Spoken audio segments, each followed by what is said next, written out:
मुझे अभी भी डर लगता है। और अगर उसको सज़ा नहीं मिलती, जैसे ही मुझे मौका मिला मैंने अपनी जितनी भी हमारी वैसे भी स्नैप हम लोग साथ थे भी, तो मैंने हर चीज़ उसके मोबाइल से आर वर्ड ये तरह तरह के वर्ड से बुला रखा, जैसे आर वर्ड। सामिया, कितने अरसे से जानती थी हसन को? मैं उसको 6 महीने से जानती हूँ। आप और हसन करीब थे एक दूसरे के, एक मोहब्बत का ताल्लुक़ था, दोस्ती का ताल्लुक़ था। ऐसा क्या हुआ कि आपने रास्ते अलग करने का सोचा? देखिए, ये तो वैसे आपको पता ही है कि होता ही है फैमिलीज़ के अंदर, जब रिश्ता भी होता है तो लोग टाइम लेते हैं। मैंने हसन प्रपोज मी तो मैंने उनसे थोड़ा सा टाइम मांगा था, और मैंने ये भी बताया था कि मुझे 5 से 6 साल चाहिए शादी के लिए। बाकी मैंने टाइम उनसे मांगा था इंगेजमेंट के लिए, बट उनकी फैमिली, उनकी मामा बार बार कही थी हम आपका घर विज़िट करना चाहते हैं, ये है वो है।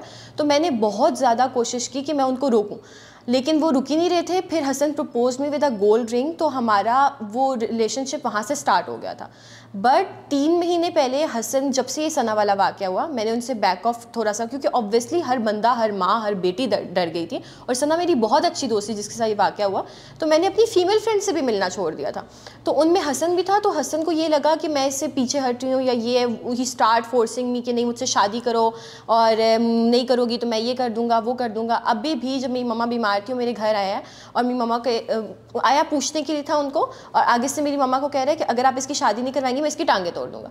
तो वो इंसान जब जो इस तरह की हरकतें कर रहा है, आप खुद बताएं, क्या कोई भी माँ बाप भी अगर हों वो देते हैं अपनी बेटी का रिश्ता किसी ऐसे इंसान को? मैंने उससे इसलिए इनकार किया था शादी से। आपको लगता था वो ऐसे रिएक्ट करेगा? नहीं, मुझे बिल्कुल आइडिया नहीं था, बिकॉज मैंने जब उसने मुझे प्रपोज किया था, एक प्रॉपर वीडियो भी है मेरे पास, जो कि मैंने पहले तो उसका फेस हाइड करके डाली थी, लेकिन अब मैं फेस के साथ भी पोस्ट करने के लिए तैयार हूँ, जिसमें वो मुझे बोल रहे हैं विल यू मैरी मी। जब एक इंसान आपको शादी के लिए बोलता है तो वो आपको अपने घर की इज्जत बनाने के लिए बोलता है, तो उस इंसान से आप बिल्कुल ये एक्सपेक्ट नहीं करते हो कि वो आपकी इज्जत के ऊपर वार करेगा।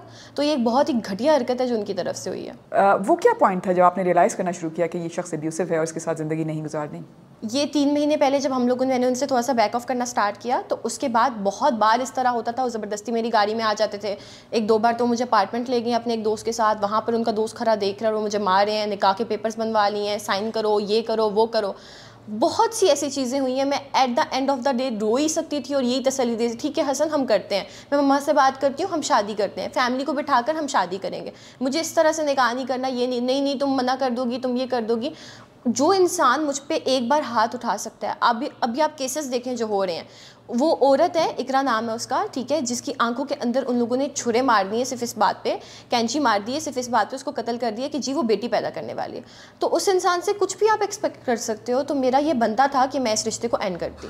आप सोशल मीडिया पे फेमस हैं, हसन आपको ब्लैकमेल करना चाह रहा था, आपने ये हिम्मत कैसे की? आपको डर नहीं लगा कि क्या अगर उसने हमारी पर्सनल वीडियोस लीक कर दी तो इसका क्या इम्पैक्ट आएगा? हमारे ना मुल्क में बहुत सी लड़कियां इस तरह से हैं जो डर जाती हैं, अपने हक के लिए बोलती नहीं हैं, या वो खामोश हो जाती हैं। Eight the end of the day उनके साथ यही होता है, उनको कत्ल कर दिया जाता है। मुझे उन लड़कियों में से नहीं बनना था। जब हसन ने पहले मुझ पर तशद्दुद करना स्टार्ट किया तो मैंने इज़्ज़त की खातिर, ख़ानदान में ले हुए थे, फैमिलीज़ एक दूसरे को जानती थी, मैंने कभी इस तरह नहीं किया कि मैं पब्लिकली हेल्प लूँ या मैं 15 पे कॉल करूँ या मैं FIR करवाऊँ। लेकिन इस बार जबकि मेरी माँ बीमार थी, मुझे मेरे घर के बाहर से विदाउट माई विल उठाकर ज़बरदस्ती अगवा के इरादे से लेकर के, और मुझे थ्रेट किया कि मैं आपके ऊपर एसिड गिराऊंगा, मैं आपको कत्ल कर दूंगा। तो तब मैंने ये फैसला लिया कि जी मैं बोलूँगी। और जहाँ तक बात बनती है वीडियोस की, तो एक इंसान आपको शादी के लिए प्रपोज कर रहा है, तो मुझे ये बिल्कुल नहीं था कि वो मेरे साथ इस तरह की हरकत करेगा। लेकिन फॉर माई ऑन कंसर्न, जब हमारा रिलेशनशिप, जब हम लोग साथ थे भी, तो मैंने हर चीज़ उसके मोबाइल से डिलीट कर दी थी, क्योंकि आपको महसूस हो रहा था कि ये वायरल करेगा वीडियोस और हमारी पर्सनल जो है वो वायरल करेगा। और अभी आप देख लें कि उनके पास जो थोड़ी बहुत हमारी वीडियोस थी भी, वो भी वो वायरल कर रहे हैं, और वो इस चीज़ को अपने हक में यूज़ कर रहे हैं कि जी ये तो मेरे साथ रिलेशनशिप में थी। रिलेशनशिप में होने का मसला ये है, मतलब ये है कि आप एक लड़की को उसकी विल के बगैर उठा के बाहर से अगवा करके ले जाओगे, उस पर एसिड अटैक्स की उसको धमकियाँ दोगे, या उसको कत्ल करने की धमकियाँ दोगे। इसकी इजाज़त तो आपको कानून ने भी नहीं दी है। सोशल मीडिया पे लोग ये भी कह रहे हैं कि इसका रिलेशनशिप था उसके साथ और शी वॉकड आउट और शी डिनाइड इट, लेकिन आपने डिनाई नहीं किया है इस चीज़ को। मैं इस मतलब सिर्फ इतना कहना चाहूँगी कि जहाँ पर रिलेशनशिप्स होते हैं वहाँ पे बातें भी होती हैं, वहाँ पे लेन देन भी होते हैं, वहाँ पे हज़ारों तरह की चीज़ें होती हैं। लेकिन जब एक औरत आपको इनकार कर रही है और उस औरत के पास वजह भी है, जो कि सरेआम CCTV फुटेज में नज़र आ रहा है कि एक ऐसे इंसान को तो कोई बाप अपनी बेटी नहीं देगा। हसन ने जो हरकत की है वो कोई और शख्स भी करे तो आप कभी उसको अपनी बेटी या बहन नहीं दोगे। तो वो अभी नहीं, वो शुरू से ही अब्यूसिव था। जैसे ही वो अब्यूसिव होना स्टार्ट हुआ, मैंने उससे बैक ऑफ तो लेना था, उससे पहले उसने मुझे अपनी गुड साइड दिखाई है, जिसके बाद ही मैंने उसका प्रपोजल एक्सेप्ट किया। रिलेशनशिप इसी तरह स्टार्ट होते हैं और वो आपको वीडियोस से ब्लैकमेल करना चाह रहा था, लेकिन आपने सोच लिया कि मैंने ब्लैकमेल नहीं होना। आप फेमस सोशल मीडिया पर्सनैलिटी हैं, आपको डर नहीं लगा कि वो आपकी वीडियोस, आपके पर्सनल मोमेंट्स वो वायरल कर देगा, उसका क्या इम्पैक्ट आएगा? आपको डर नहीं लगा? मैं डरी नहीं थी, किसी भी चीज़ से नहीं डरी थी। लेकिन एक बार मुझे याद है कि जब मैं लाहौर से इस्लामाबाद हम आ रहे थे, तो वो पूरा रास्ता मोटरवे पे हसन मुझे मारता हुआ आया, मुझ पे तशद्दुद करता हुआ आया। वजह? और वजह ये थी कि मैं उनको इनकार कर रही थी कि मैंने आपसे शादी नहीं करनी है, आप मेरी गाड़ी से उतरो। मेरी गाड़ी थी, आप उतरो यहाँ से, मैंने आपके साथ नहीं जाना। और वो मुझे मेरे घर तक, मतलब इस्लामाबाद तक वो लेकर आए, मैं तुम्हारे घर छोड़ूंगा।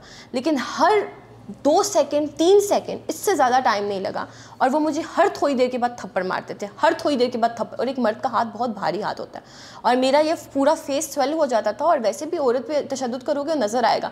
और जब हम E11 के करीब पहुँचे, तो मेरे घर के पास जाने से पहले उन्होंने मैंने ये काम किया, मुझे थोड़ा सा उन पर शक था, बिकॉज हम लोग ऑलरेडी रिलेशनशिप में थे, और मुझे ये था कि मैं एक पब्लिक फिगर हूँ। एक नॉर्मल भी अगर मेरी किसी के साथ वीडियो है, तो वो मेरे लिए पूरी ज़िंदगी के लिए, मेरी लाइफ में एक सेंसेशन बना देगी। तो मैंने उस टाइम पे थोड़ा सा वो कर दिया, ठीक है हसन, हम सब कुछ ठीक करते हैं, ये है वो है, सिर्फ इसलिए कि मैं उनके मोबाइल से वीडियोस और वो चीज़ें डिलीट कर सकूं। जैसे ही मुझे मौका मिला, मैंने अपनी जितनी भी हमारी वैसे भी स्नैप्स थी, ये वो वगैरह वगैरह, मैंने वो सब कुछ डिलीट किया था, क्योंकि मुझे उस पर एतबार नहीं था। और देखें, आप यही देख लें, हालांकि उस बंदे ने मुझे शादी के लिए प्रपोज़ किया हुआ था, लेकिन अब आप देखें कि वो इन चीज़ों का इस्तेमाल कर रहा है अपने आप को बचाने के लिए। ये वीडियोस लेकर आ रहा है, बाकी की हमारी प्राइवेट जो ज़िंदगी है उनकी चीज़ें लेकर आ रहा है, जबकि जो उसने हरकत की है वो बिल्कुल भी मुकाबले माफ़ी नहीं है। आपको डर लगता है कि वो जेल से बाहर आएगा तो फिर इस किस्म की कोई हरकत कर सकता है? हाँ, मुझे अभी भी डर लगता है। और अगर उसको सज़ा नहीं मिलती, वो रिहा हो जाता है, 6 महीने 2 साल 3 साल के बाद वो अपना बदला ज़रूर लेगा। जो इंसान एक बार उस पर FIR मैंने करवाई है, वो अगले दिन दोबारा काले डाले पे आया है, नंबर प्लेट्स उतार कर, पिस्टल के साथ उसने मुझे दोबारा धमकी दी है जान से मारने की। मैंने उस पर दूसरी FIR भी करवाई हुई है, ये शायद मीडिया पे है या नहीं है, लेकिन उसने मुझे दोबारा धमकी दी है। तो आप उसकी ऑडेसिटी तो चेक करें, वो क्या क्या नहीं कर सकता। अभी वो खुद को बचाने के लिए बहुत सी चीज़ें करेंगे, मेरे ऊपर इस रिलेशनशिप को उठा के ले आएंगे। देखिए, रिलेशनशिप हो कुछ भी हो, and which you are not denying at all, और आपको किसी ने इजाज़त नहीं दी कि आप उस लड़की को उसके घर के बाहर से उठा लो। हसन मेरे लिए आज भी ख़तरा है, मेरे लिए कल भी ख़तरा है, और हसन जैसे तमाम लड़के, हम तमाम लड़कियों के लिए ख़तरे हैं। सोशल मीडिया पे और जनरली सोसाइटी में आपको कितना सपोर्ट किया गया? अच्छा, सोसाइटी लोग जो हैं, आवाम की अगर बात की जाए ऑनलाइन, तो मुझे काफ़ी ज़्यादा सेलिब्रिटीज़, काफ़ी ज़्यादा अच्छे इन्फ्लुएंसर्स ने मेरी एक बैक रखी है कि we are with you, we are stand with you, ठीक है। क्योंकि मैं कोई पहली ऐसी लड़की होंगी जो इस तरह से आके अपने हक़ में बोल रही। अगर मैं मर जाती, मैं आपको इस बात की गारंटी दे रही हूँ, सारी आवाम मेरे हक़ में होती। और आज हसन के लिए लड़ रहे होते जी उसको सज़ा दें, और वो उमर हयात वाला केस चल रहा होता। सज़ा मिलती ना मिलती, इंसाफ मिलता ना मिलता, ये केस यहाँ तक ही चलता। अगर उमर हयात को सज़ा मिल जाती, आप बताइए केस होता, किसी एक को भी आज तक इबरतनाक सज़ा मिलती तो कभी ये केस नहीं होता। ये जो इसके बाद से सारे केसेस स्टार्ट हुए हैं, उनकी ज़ुबानें मर्दों की, इन तमाम लड़कों की इसीलिए खुली हैं क्योंकि उनको पता है कि वो बच जाएंगे। तो मैं इस चीज़ के बिल्कुल भी हक़ में नहीं हूँ। मैं ये चाहती हूँ कि किसी एक को ऐसी सज़ा दी जाए कि तमाम दुनिया के लिए और बाकी आने वाले मर्दों के लिए वो एक इबरतनाक निशाना बने। इस वक्त हुकूमत जो आपको सिक्योरिटी प्रोवाइड कर रही है, इस्लामाबाद पुलिस आपको सिक्योरिटी प्रोवाइड कर रही है, उससे मुतमईन हैं आप? जी, इस्लामाबाद पुलिस मुझे फुल सिक्योरिटी प्रोवाइड कर रही है, वो फुल मेरे साथ है। शफ़क़त साहब, IG हमारे अली रिजवी साहब हैं, उसके बाद इसहाक साहब हैं। मेरे घर के बाहर भी आप देख रही हैं कि सिक्योरिटी मौजूद है, पुलिस वगैरह मौजूद है। तो मैं बहुत ज़्यादा सेटिस्फाइड हूँ, लेकिन मेरी अदालत से दरख्वास्त है कि kindly take action on these things. इनको कोई ऐसी सज़ा दें कि बाकी तमाम जो लड़के हैं उनके अंदर एक डर का माहौल बैठ जाए। आपको चाइल्डहुड ट्रॉमा रहा वालिद की तरफ से, उसको कैसे कोप किया आपने? My father was abusive from start, और मैं बचपन से ये चीज़ें देख रही हूँ कि मेरी मामा ने बहुत स्ट्रगल किया है। मुझे जब तक मेरी माँ सही सलामत थी, चल फिर सकती थी, उसने मुझे पढ़ाया। जैसे ही वो चारपाई पे पड़ी, मेरी स्टडीज़ भी ड्रॉप हो गई। तो मेरे बाबा शुरू से परेशानियों और ज़िम्मेदारियों से वो भागते थे। और दूसरा ये कि मेरी मामा पे हैंड रेस करते थे, बार हाल उन्होंने मामा पे चीट भी किया है। तो एक ऐसे फैमिली ट्रॉमा की वजह से ना, मैं बिल्कुल नहीं चाहती थी कि मैं अपनी फैमिली या अपने आने वाले बच्चों के लिए एक ऐसा बाप चूज़ कर लूँ, एक ऐसा मर्द चूज़ कर लूँ अपनी ज़िंदगी में जो मेरे ज़िंदगी में मेरे घर का माहौल ख़राब और तबाह करके रखे।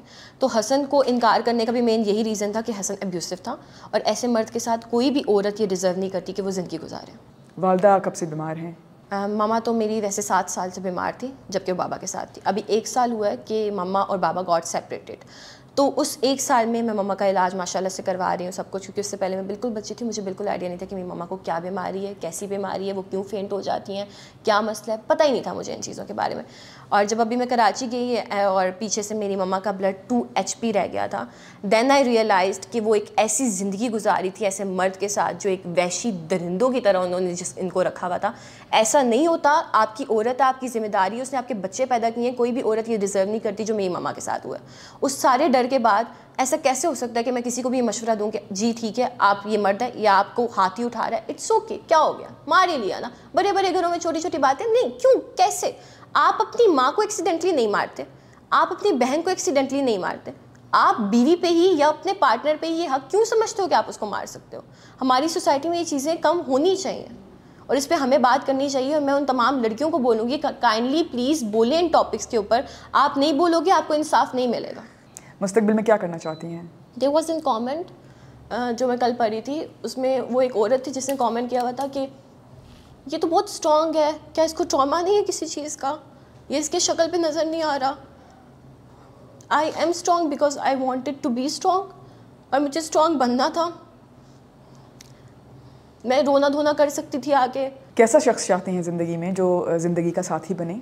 एब्यूसिव ना हो, मारे वारे मत, रिश्ता ख़त्म होने के बाद उस रिश्ते की लाज रखे, इज्जत पे बात ना करे। कितना बुरा लगता है ना जब एक औरत को कोई आर वर्ड या तरह तरह के वर्ड से बुला रहा होता है सिर्फ इस वजह से कि शी चूजेस अ पर्सन जो उसकी ज़िंदगी में उसके लिए ठीक नहीं था। हम में से 1000 लड़कियां ऐसी हैं जो ये सारी चीज़ें बर्दाश्त करती हैं। मुस्तकबिल में सोचती हैं कि फैमिली हो, अच्छा ज़िंदगी का साथी हो? सो टायर्ड, मुझे किसी पे एतबार नहीं है और मैं सिर्फ ये चाहती हूँ कि अल्लाह मुझे बहुत मजबूत बनाए और मैं एक ऐसी ऑर्गेनाइजेशन बनाऊँ जो उन तमाम औरतों के लिए हो जिनके शोर उनको जला देते हैं, मार देते हैं, उससे बेहतर है कि वो मेरे पास आ जाए। बस मैं ये करना चाहती हूँ। मेरा एक इंस्टाग्राम पे पेज भी है जिसमें मेरे साथ गर्ल्स ऐड, और वो जब मुझे अपनी स्टोरी बता रही होती हैं, एक लड़की थी वो कोई अपनी स्टोरी बता रही कि वो दुबई में बैठ के लड़का उसको हरास कर रहा है, तो मैं ये सोचती हूँ कि कितना डर है हम लड़कियों के अंदर, ख़त्म ही नहीं हो रहा, इतना डरा के रखा हुआ है, बोल ही नहीं सकते हैं कुछ। सामिया, अब मैंने आपकी जितनी भी वीडियोस देखी हैं उसमें वो you use filter and makeup, लेकिन आपने सब तमाम इंटरव्यूज़ बिल्कुल अपने नीट फेस के साथ दिए, तो ये बड़ा बोल्ड डिसीजन था। आपको नहीं था कि क्रिटिसिज्म आएगा कि इसके चेहरे पे पिंपल हैं या ऑयली स्किन है या मेकअप के बगैर कैसी लग रही है? एक्चुअली मैं पहले स्टार्ट से क्योंकि फ़िल्टर्स यूज़ करती थी तो वो एक मेरे अकाउंट की नीश है, मुझे उसके लिए करना पड़ता था। बट मोस्टली मुझे मेरे सारे फैंस ऐसे ही देखते हैं। मुझे एक चीज़ होती है कि मुझे कोई रियल में देखे और वो कहे सॉरी मैंने आपको पहचाना नहीं है, तो इसलिए मैं फ़िल्टर फ्री रह के रहना चाहती हूँ। मेरा अपना डिसीजन था, ऐसा नहीं है जो भी आया उन्होंने मुझे बोला कि आप तैयार हो जाओ, या ये अभी आपने भी मुझे बोला कि आप तैयार हो जाओ, तो मैं फ़िल्टर फ्री इसलिए रहना चाहती हूँ कि मुझे वो रियल में देखे, पहचान लेंगे, अच्छा ये सामने है, ये ना बोलेंगे ये कौन है यार, तो वो बस मुझे थोड़ा होता है कि दैट शोज योर कॉन्फिडेंस। या आई एम कॉन्फिडेंट और मुझे लगता है प्यारी हूँ। I don't need makeup. Thank you so much Samiya. Thank you so much.